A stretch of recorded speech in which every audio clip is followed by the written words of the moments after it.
안녕하세요. 대저택 연구소 하와이 대저택입니다. 여러분은 성공합니다. 여러분이 그걸 원했으니까요. 여러분이 원하는 인생을 사는데 꼭 필요한 해내는 것, 정말로 먼지 같은 작은 행동, 이걸 위해선 마음속에 이 능력을 품고 있어야 합니다. 살면서 가장 중요한 이 능력 관련해서 오늘은 하버드 대학교에서 진행했던 한 실험을 먼저 말씀드리고자 해요. 이 실험은 하버드 대학교의 커트 리히터 박사가 진행한 실험인데요. 리히터 박사는 실험을 통해 물속에서 생쥐가 얼마나 오랫동안 살아남을 수 있는지 확인하고자 했습니다. 그리고 그 결과 평균적으로 쥐들은 물속에서 약 15분 정도 버티다가 가라앉는다는 사실을 확인했어요. 이어서 커트 리히터 박사는 곧바로 두 번째 실험도 진행합니다. 이번에는 첫 번째 실험과 다르게 쥐들이 지쳐서 가라앉기 직전에 쥐들을 꺼내줬어요. 그리고 몇 분 뒤에 꺼낸 쥐들을 다시 물속에 넣었습니다. 두 번째 실험에서 쥐들은 과연 얼마나 버텼을까요? 똑같이 15분이었을까요? 아니었습니다. 쥐들은 무려 60시간 동안 헤엄을 치며 버텼다고 합니다. 15분에서 60분으로 늘어난 게 아니라 60시간으로 늘어난 거죠. 불과 첫 번째 실험에서 15분만 버텼던 쥐들이 어떻게 60시간을 버틸 수 있었던 걸까요? 바로 조금만 더 버티면 누군가 꺼내준다는 믿음이 생겼기 때문이에요. 이 현상을 본 리히터 박사는 이런 결론을 내렸어요. 삶과 죽음은 신체적 원인보다 심리적 요소와 더 밀접하다. 이렇게 믿음이 가져다 주는 힘은 강력합니다. 그 중에서도 가장 강력한 건 나를 믿는 자기 확신. 먼저 나를 믿어야 타인도 믿을 수 있죠. 자기 확신이 있고 없고는 제 아무리 좋은 배경으로 태어났다 한들 혹은 아무리 힘든 환경에서 키워졌다 한들 사람의 삶을 드라마틱하게 바꿔놓습니다. 그런데 이 자기 확신은요, 바로 자존감을 바탕으로 생기는 거거든요. 실제로 살아가면서 자존감이 중요하다는 말 많이들 들어보셨을 거예요. 그러면 자존감의 정확한 정의는 뭘까요? 일단 단어를 풀어보면요. 자아 존중감은 자신을 존중하고 가치 있는 존재라고 인식하는 마음을 말합니다. 그리고 심리학에서 많이 사용하는 정의로는 로젠버그라는 학자가 말한 자신의 가치에 대한 긍정적인 평가 또는 태도예요.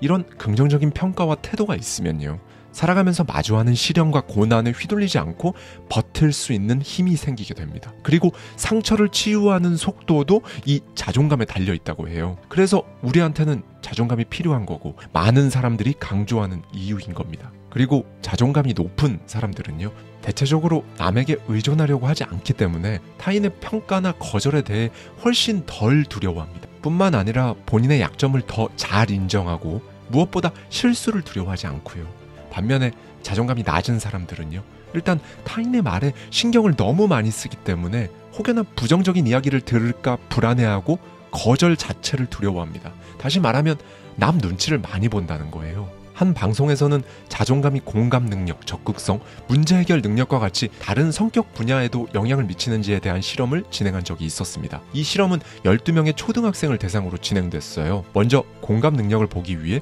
아이들에게 게임을 그만하라는 엄마와 게임을 계속하고 싶다는 아이들이 서로 다투는 연극을 보여줬습니다. 그리고 아이들에게 지금 엄마와 아들이 무슨 상황인 것 같냐는 질문을 했고요. 이 질문에 자존감이 낮은 아이들은 게임을 더 하고 싶어하는 것 같아요 와 같이 겉으로 드러나는 사실에 치중해서 답을 했어요. 반면 자존감이 높은 아이들은 어떤 답변을 했을까요?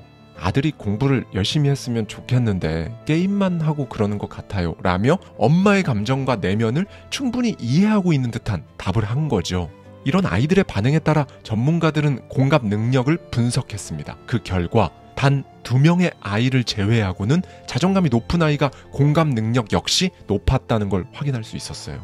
그리고 적극성과 문제 해결 능력을 보기 위해 자존감이 높은 아이와 낮은 아이를 섞어서 3개의 팀으로 나눠 텐트를 세워보라는 미션을 줬습니다. 그 결과 자존감이 낮은 아이는요, 일단 잘 되지 않는다고 투덜대며 팀원들에게 짜증내는 모습을 보였고요. 반대로 자존감이 높은 아이는 나한테 좋은 생각이 있어, 내가 한번 해볼게 라며 팀원을 위로하고 해결책을 제시하는 모습을 보여줬습니다. 이 자존감이 끈기와도 유의미한 관계가 있다는 걸 확인한 연구도 있는데요. 연세대학교 연구팀에서 서울소재대학 학부생들을 대상으로 실험을 진행했습니다. 그 결과 낮은 자존감을 가진 참가자들은 실패를 경험했을 때와 성공을 경험했을 때의 과제 지속 시간에서 큰 차이가 있었다고 해요. 즉, 실패를 경험했을 때 더 적은 시간 과제를 한 겁니다. 반면 높은 자존감을 가진 참가자들은요, 실패 경험과 성공 경험 간 과제 지속 시간의 차이가 없었어요. 뿐만 아니라 이 자존감은요, 우울감과 불안감을 제어하는 역할도 합니다. 높은 자존감은 세로토닌이라는 호르몬의 분비를 촉발하는데요. 세로토닌은 기분에 관여하는 신경 전달 물질이죠. 이 세로토닌이 활성화되면 기분이 밝아지고 행복감이 넘치는 상태가 됩니다. 그래서 주눅이 들고 위축된 사람보다 자존감이 높은 사람이 전반적으로 더 행복해 보이는 거예요. 자존감이 낮게 형성되어 있으면요, 자꾸 본인이 부족한 부분, 실수에만 집중하게 되니까 이 세로토닌이라는 호르몬 분비가 잘 안 되죠. 그러니까 더 부진해지고 계속 우울감을 느끼게 됩니다. 네, 여러분. 결국 이 자존감은요, 흔히 우리가 맥을 못 춘다고 표현하는 호르몬 농도에까지 치대한 영향을 준다는 거죠. 그렇다면 이 자존감은 도대체 언제 형성되는 걸까요? 스위스 베른 대학교 연구팀이 연구한 결과 이 자존감은 선천적으로 타고나지만 그보다 더 큰 영향은 후천적인 요인, 즉 환경에 달려 있다고 합니다. 베른 대학교 연구팀은 1970년에서 2001년 사이에 태어난 사람들을 대상으로 실험을 진행했어요. 그렇게 무려 9,000명의 사람을 모집한 뒤 그들이 이제 만 0세부터 6세일 때의 가정환경을 조사했습니다. 그리고 실험 참가자들의 자존감 테스트도 진행했는데요. 자존감 테스트는 이들이 8살에 이르는 시기에 시작해서요, 2년에 한 번씩 무려 27살이 될 때까지 계속 진행했습니다. 그러니까 이 실험은 엄청나게 장기적으로 진행된 거예요. 결과는 어땠을까요? 연구 결과, 우울증과 빈곤한 환경과 같이 부정적인 가정 환경에서 자란 아이들은 자존감이 낮았어요. 반대로 좋은 부모 사이에서 자란 아이들의 자존감은 높았습니다. 이번 실험을 통해 연구팀은 이런 결론을 내렸죠. 어린 시절 집안 환경이 성인 이후 자존감을 형성하는데 영향을 미치는 중요한 요인이다. 우리나라에서도 비슷한 실험을 진행한 적이 있었습니다. EBS에서 조사한 부모와 자녀의 자존감 비교라는 실험이었는데요. 실험 결과를 보면요, 아동기 경험이 좋지 않은 부모들은 자존감이 낮았습니다. 그리고 그 부모의 아이들 역시 자존감이 낮았다는 걸 확인할 수 있었어요. 그런데요, 여러분, 어린 시절 환경으로 인해 자존감이 낮게 형성됐더라도 크게 걱정하실 필요는 없습니다. 앞서 배경에 상관없이 자기 확신을 갖고 있느냐 아니냐가 사람의 삶을 드라마틱하게 바꿔낸다고도 말씀드렸죠.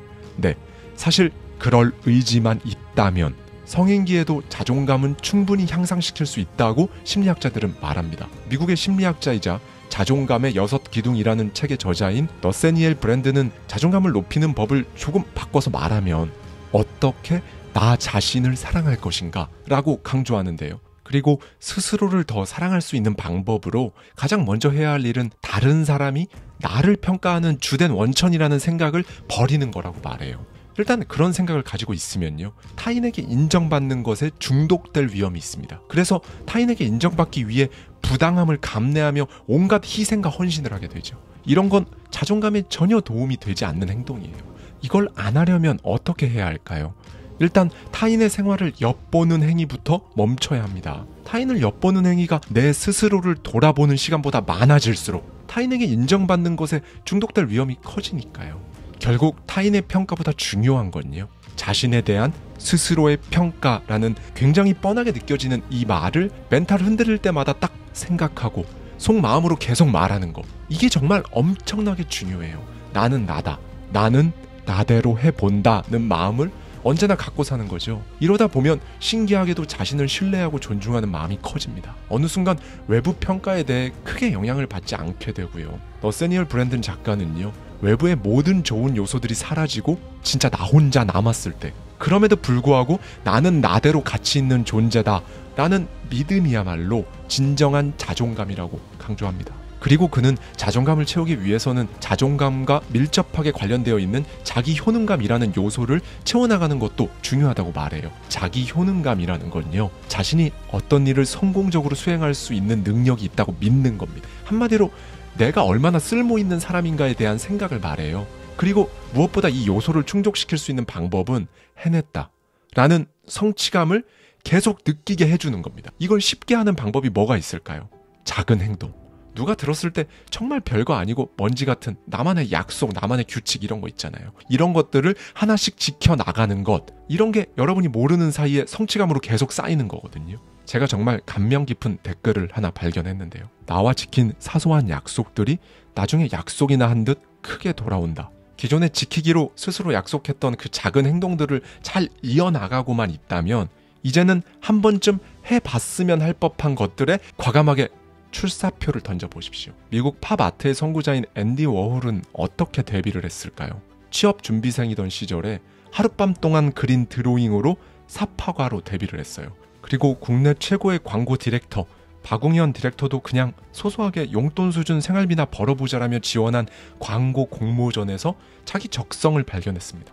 이렇게 성공한 사람들이 성공할 수 있었던 계기는 고작 한번 해본 먼지 같은 일을 일단 먼지같이 해본 거잖아요. 사소합니다. 그리고 이 사소한 계기가 또 다른 성취 습관으로 계속해서 이어진 거고요. 네, 여기까지 우리는 자기 확신을 위한 자존감을 키우는 연습, 그 맥락으로 타인의 평가 중독에서 벗어나기, 오늘부터 먼지 같은 성공으로 자기 효능감 채우기를 알아봤는데요. 여러분, 오늘부터 100%의 확률로 성공할 수 있는 아주 사소한 일들, 그러니까 남들이 그게 무슨 성공이야 라고 생각하는 것들, 그런 거 하나만 대신에 계속 성취해 나가보세요. 그냥 바로 지금 아침에 일부러라도 웃으면서 침대에서 벗어나는 것, 15초 동안 이불 정리하는 것부터 시작할 수 있겠죠. 이런 성취 습관이 모여 높은 자존감으로 또 강한 자기 확신까지 이어질 수 있습니다. 그리고 오늘 밤, 오늘 하루가 어제랑 어떻게 미묘하게 달라졌는지 내일 영상에 꼭 댓글로 알려주세요. 처음부터 너무 대단한 목표를 세울 필요는 전혀 없습니다. 정말 이런 것도 목표로 세울 수 있나 싶을 정도의 아주 사소한 목표가 오히려 더 좋습니다. 그렇게 작은 성취들이 쌓이고 쌓여서 여러분 인생, 엄청난 그 변화의 시작점, 특이점을 발견해내시기를 바라며 오늘 영상 마치겠습니다. 마인드의 힘과 관련해 대저택 연구소를 통해 더 알아보고 싶은 주제가 있으시다면요, 댓글로 남겨주세요. 저희가 세상의 모든 연구 사례들을 모아서 여러분 성공에, 바로 당장 여러분의 오늘 내일에 실제로 도움이 되는 영상을 제작해 드리겠습니다. 감사합니다. 지금까지 하와이 대저택이었습니다.